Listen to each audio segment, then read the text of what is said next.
दोस्तों आज की वीडियो की हेडलाइन जहां पर हमने ये लिखा है कि भारतीय वैज्ञानिक पागल हैं। ये सुनकर के आपको अजीब लगा होगा, लेकिन ये बात हमने पॉजिटिव वे में कही है। असल में भारतीय वैज्ञानिकों ने भारत के डिफेंस सेक्टर में बीते कुछ ही सालों के भीतर इतना कुछ तैयार कर दिया है जिससे आज फ्रांस की सेना भारतीय हथियारों की दीवानी है और जल्द ही भारत फ्रांस के बीच एक बड़ी डिफेंस डील साइन होगी। दूसरी खबर भारत चीन से, जहां पर चीन ने कुछ दिनों पहले ही अनाउंस किया था कि वो ब्रह्मपुत्र नदी पर एक बड़ा बांध बना करके अपनी मनमानी करेंगे, लेकिन अब भारत ने भी तय किया है कि करीब 77 अरब डॉलर खर्च करके हम भी वैसा ही बांध बनाएंगे। तीसरी खबर भारत से जुड़ी हुई आईएमएफ से सामने निकल के आ रही है, जहां पर आईएमएफ ने भारत की तारीफ की है भारतीय अर्थव्यवस्था की ग्रोथ की। लास्ट अपडेट भारत के परमाणु ऊर्जा कार्यक्रम से सामने निकल के आ रही है, जहां पर अब भारत को कई और नए पार्टनर्स मिल चुके हैं। जानते हैं आज की इस वीडियो में सारे इंपॉर्टेंट अपडेट डिटेल्स में। यदि आपको हमारा काम पसंद आए, वीडियो को लाइक, चैनल को सब्सक्राइब जरूर कीजिएगा, क्योंकि आपका एक छोटा सा काम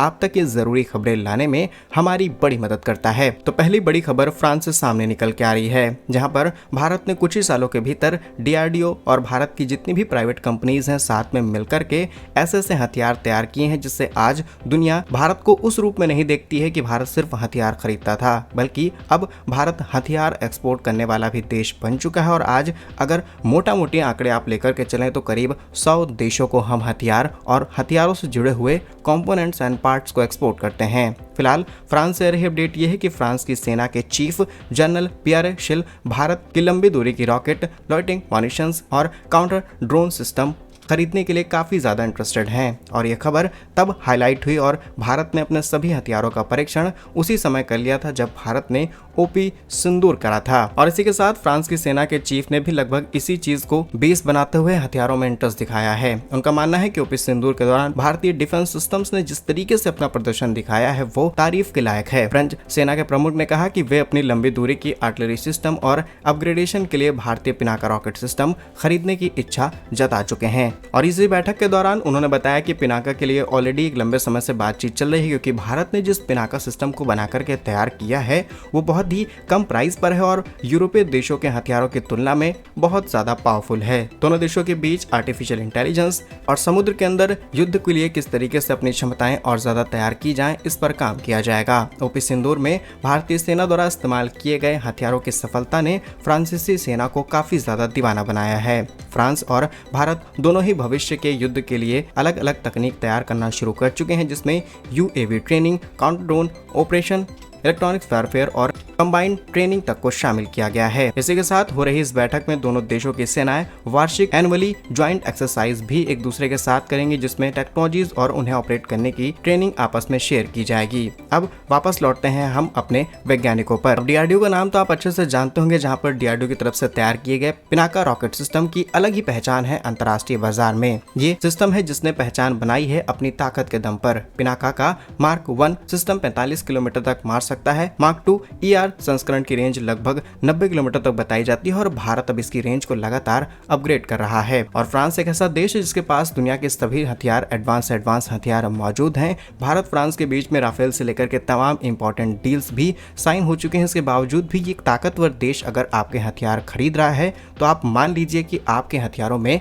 दम है। अब फ्रांस चाहे तो अमेरिका जैसी ताकतों से हथियार खरीद सकता है जो कि बहुत ज्यादा एडवांस हथियार तैयार करते हैं, लेकिन भारत जिस बजट में जिस क्वालिटी के हथियार तैयार करता है बस इसकी तारीफ दुनिया में की जाती है। भारतीय वैज्ञानिकों के लिए, भारतीय डीआरडीओ के लिए और भारत के उन सभी संस्थानों के लिए कमेंट बॉक्स में जय हिंद जरूर लिखिए जो इसमें अपना योगदान दे रहे हैं। दूसरी खबर चीन से, जहां पर चीन ने कुछ समय पहले ही अनाउंस किया था कि चीन ब्रह्मपुत्र नदी पर दुनिया का सबसे बड़ा बांध बना करके इसे भारत के खिलाफ इस्तेमाल कर सकता है। अब इस बड़े बांध के अंदर बड़ा पानी रोका जाएगा, फिर इससे बिजली बनाई जाएगी। लेकिन जब भी भारत और चीन के बीच कोई विवाद होगा, चीन ये पानी खोल करके भारत के जितने भी निचले इलाके हैं वहां पर बाढ़ के खतरे को बढ़ा सकता है। लेकिन चीन इस परियोजना को शुरू कर पाता। चीन ने अपने इस प्रोजेक्ट को प्रस्ताव किया ही था कि भारत ने भी कहा कि अब हम भी ऐसा काम करेंगे। सोचने वाली बात यह है कि इस समय भारत और चीन एक ही टेबल पर आमने सामने हैं। दोनों देश अपने ट्रेड, अपने बिजनेस बढ़ा रहे हैं। ट्रम्प के खिलाफ दोनों देश साझेदारी कर रहे हैं। इसके बावजूद भी भारत अपनी कूटनीति को नहीं भूल रहा और चीन हमारा दुश्मन है, ये बात हमें नहीं भूलनी चाहिए। और हमारे पड़ोस में सबसे बड़ा खतरा अगर हमारे लिए कोई है तो वो चीन ही है। तो भारत ने तैयार किया है एक और प्रोजेक्ट, जहां पर 6.4 लाख करोड़ यानी कि 77 अरब डॉलर की लागत से भारत भी ऐसा ही डैम तैयार करेगा। 2047 तक ये काम पूरा हो जाएगा और इससे हम न सिर्फ एनर्जी प्रोड्यूस कर पाएंगे बल्कि चीन के इस खतरे से भी आसानी से निपट पाएंगे। आइए जानते हैं इस प्रोजेक्ट की डिटेल्स। भारत की यह योजना ब्रह्मपुत्र बेसिन के 12 उप बेसिन से जुड़ी हुई 208 बड़ी पानी बिजली परियोजनाओं का एक ग्रुप होगा जिनकी कुल क्षमता 64.9 गीगावाट होगी। इसके अलावा 11.1 गीगावाट की पॉप्ड स्टोरेज क्षमता की योजना को भी शामिल किया जाएगा और आवश्यकता अनुसार यहां पर बिजली को भी स्टोर किया जाएगा। ब्रह्मपुत्र बेसिन पूर्वोत्तर भारत के कई राज्य जैसे कि अरुणाचल प्रदेश जिसके पास अकेले 22.2 गीगावाट क्षमता है, असम, सिक्किम, मिजोरम, मेघालय, मणिपुर, नागालैंड, पश्चिम बंगाल के कुछ हिस्सों को कवर करता है। इस परियोजना से इन राज्यों को बिजली उत्पादन में काफी ज्यादा बढ़ावा मिलेगा और स्वच्छ ऊर्जा में हमारा कंट्रीब्यूशन होगा और इन राज्यों को आर्थिक